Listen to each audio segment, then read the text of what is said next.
Alrighty, welcome back everyone. It is LaughNgamez here. I'm back. It is time for another Starcraft 2 1 vs 1 replay cast.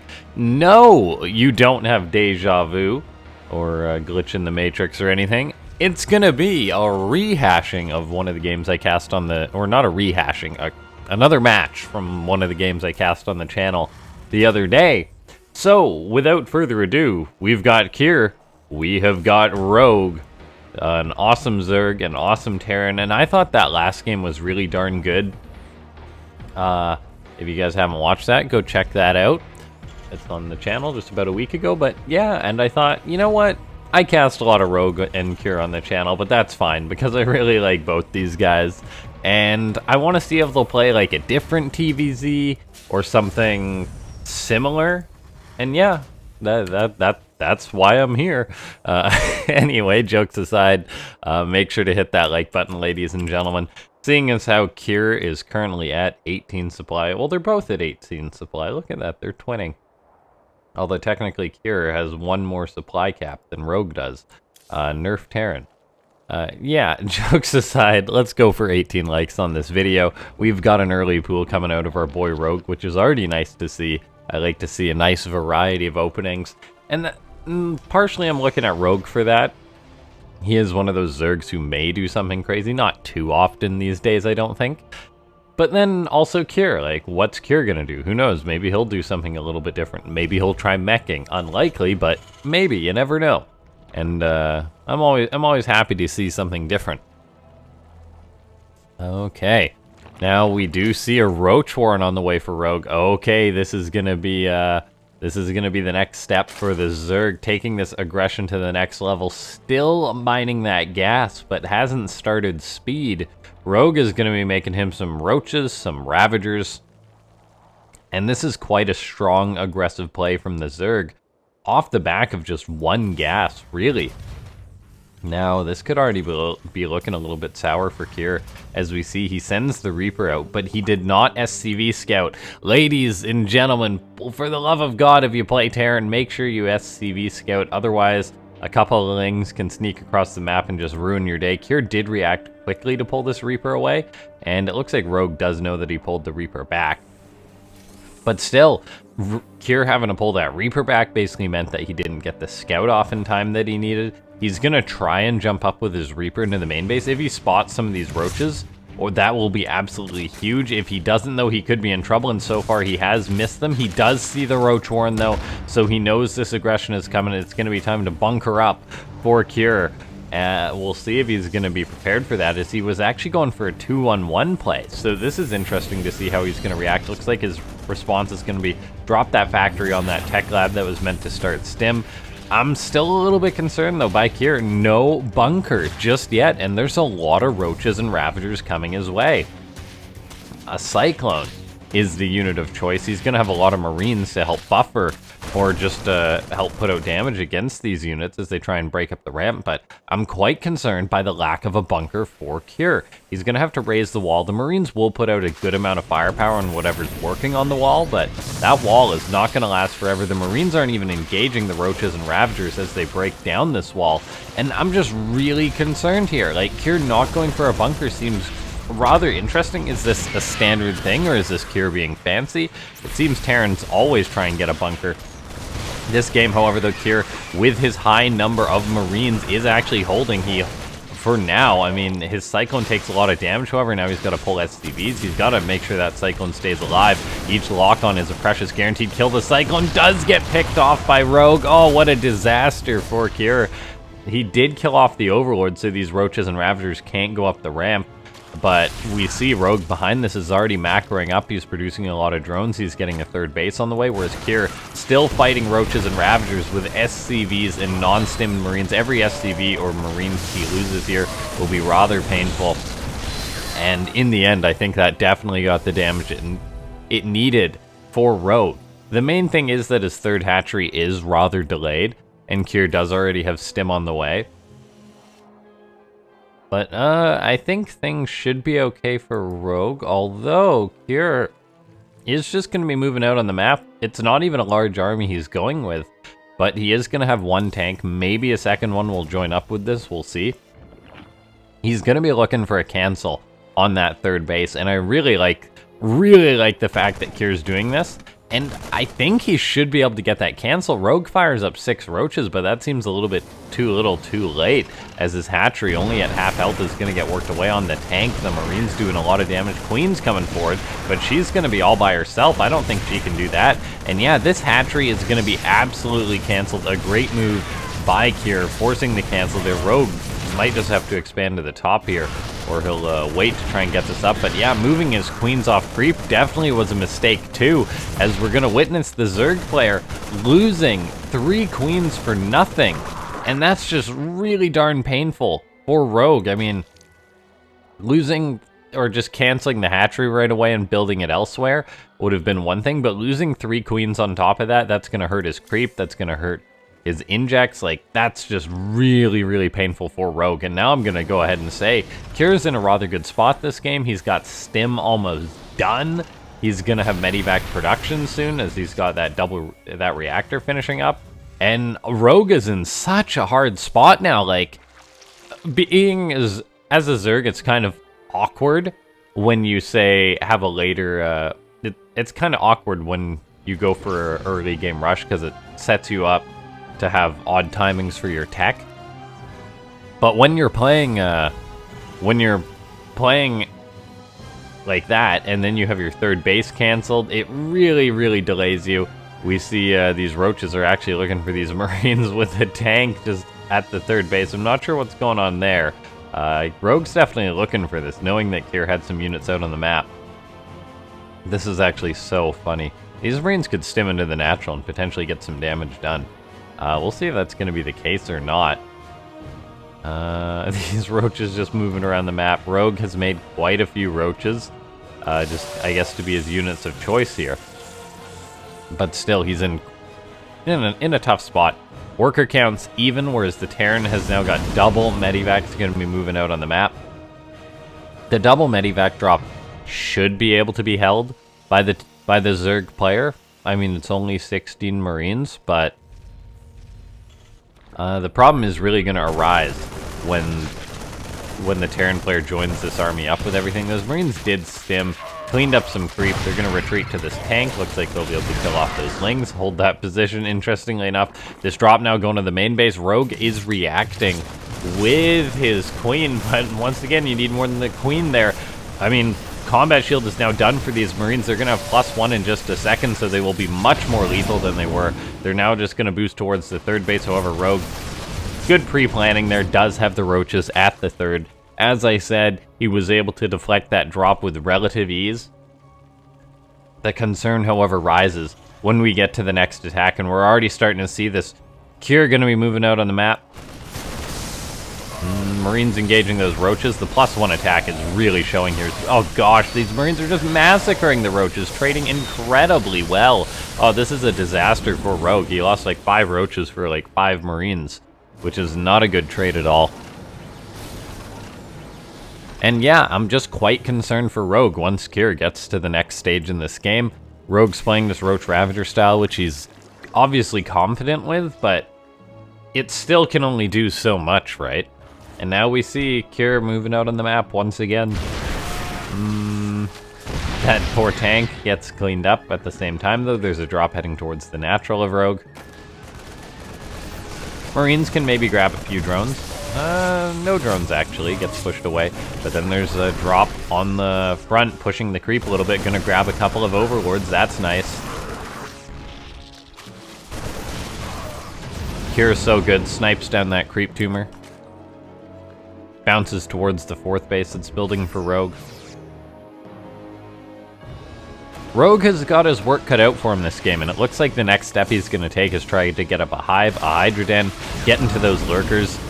He's going to just try and use that superior Roach Ravager army supply in order to try and just survive till he can get to that tech, which is then more cost efficient. But I don't think it's going to be easy. I mean, Kier is just producing mass Terran bio, which trades out incredibly well against Roach Ravager. Kier's got an upgrade lead. He won't for long, but his 2-2 is quicker. Lurker Den is on the way now for Rogue, and that is kind of promising, seeing as how he's only got about 50 seconds till the Lurker's done. He's already making some Hydras, so Lurkers being out in 50 seconds will dramatically change the defensive capabilities of Rogue, dramatically improve them. We do see Liberator harassment going down by Kier. That's really cool to see.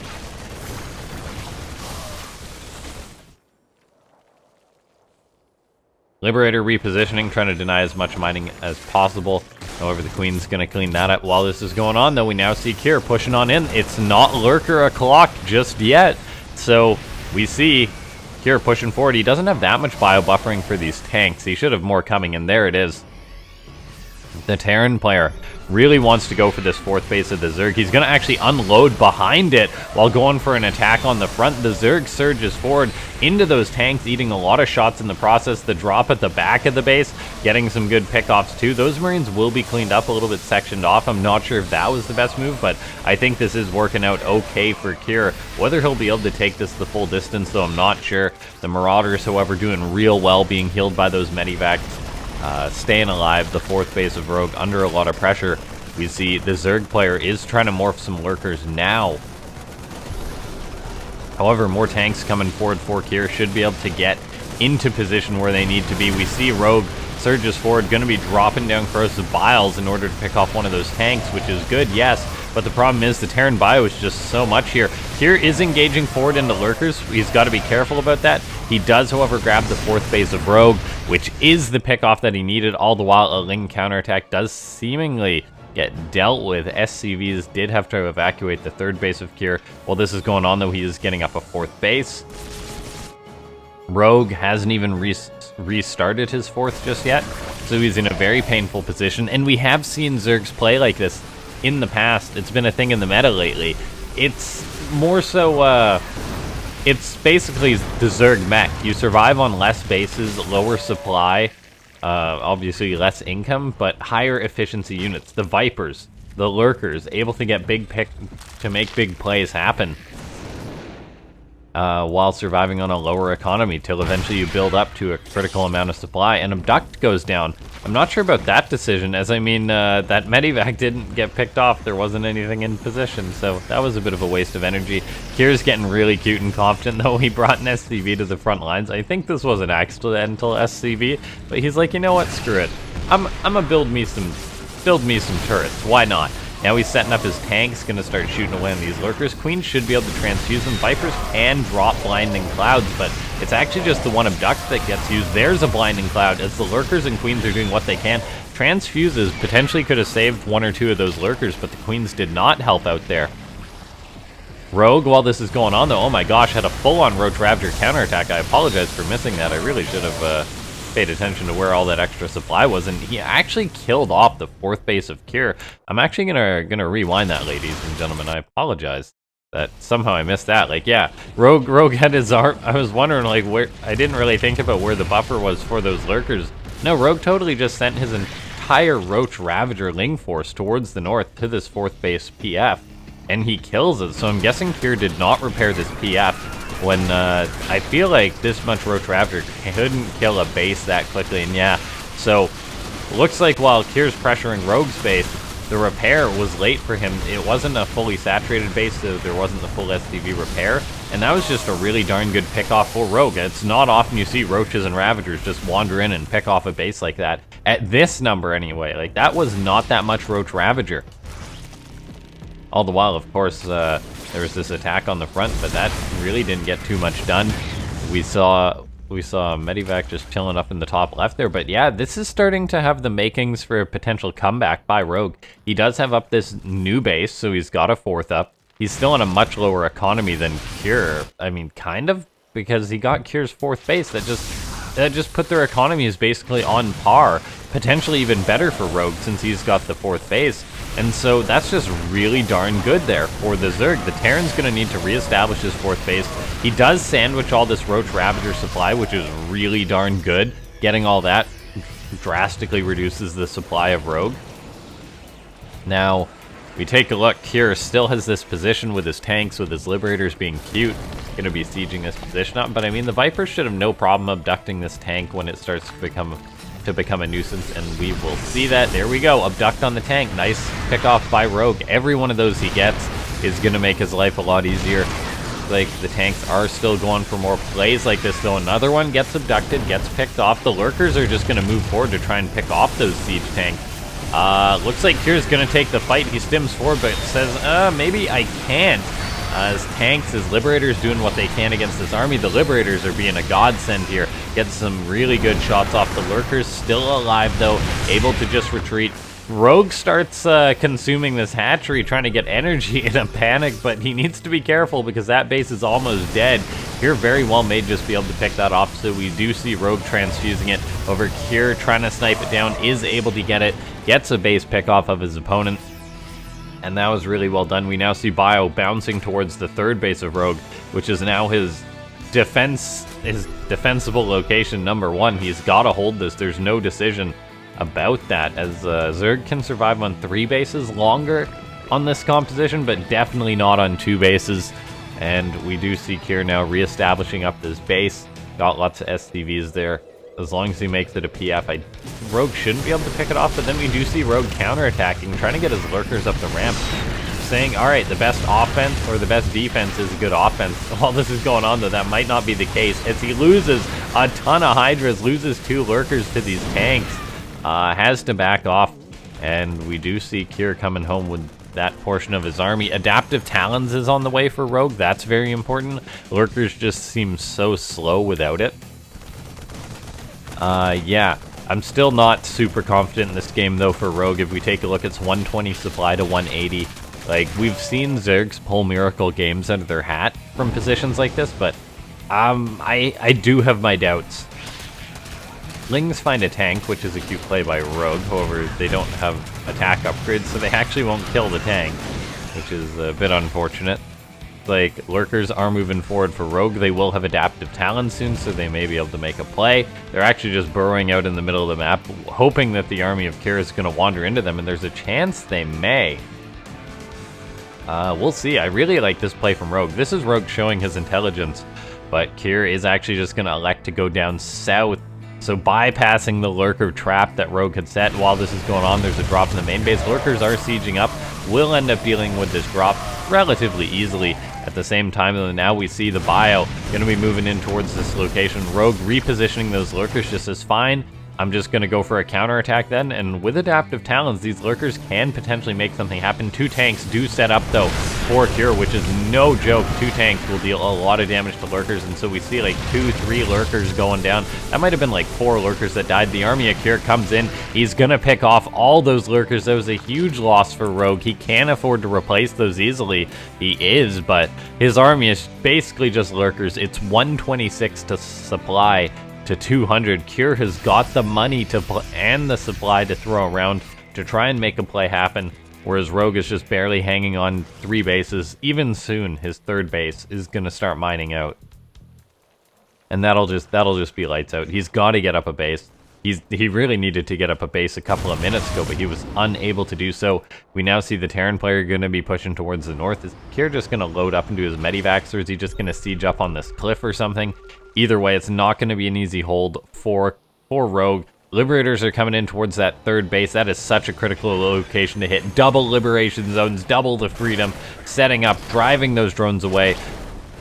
Vipers are going to come and abduct those Liberators to deal with them, but at the same time, we see tanks. We see Bio getting hot lifted into the main base of Rogue. Rogue, he can try and hold on here, but I'm honestly unsure. It's 140 supply, so it has closed up a little bit. He's going to try and charge forward, but he's only got 2 lurkers in the mix of this. That's not that many. The tanks on the high ground or on the low ground are getting some good shots. The lurkers are just going to be able to be scanned and picked off, really. They are getting some shots off as Kier hasn't scanned, but at the same time, Kier is hitting this base here. The lurkers do defend the 4th base. Kier is holding on in his main, Rogue's holding on in his main base just barely, but if we do take a look at the supply right now, it's 88 to 156. Rogue's gonna tap out. He tried to make the miracle hold happen, but in the end, not able to hold on to his main base. Like, he literally had five Hydras.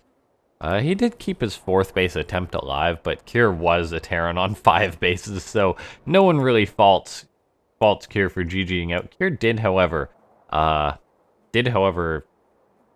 float over his main base, so it's not like he had spare CCs for days. So who knows, maybe if Rogue was able to, say, sneak a lurk or counterattack or something, maybe he could have won this game. But yeah, anyway, thanks so much for tuning in, ladies and gentlemen. If you made it all the way to the end of the video, subscribe and hit that bell icon. Join the Bell Gang, the Bell Mafia, whatever you want to call it. Consider becoming a member. That's linked in the description down below. It goes to support the channel. If you want to, if you want to help out, leave a like on the video. And join the Discord to come have a chat. We talk pro bots, pro Starcraft, that kind of stuff. I'll see you guys next time. Thanks for watching. My name is LaughNgamez.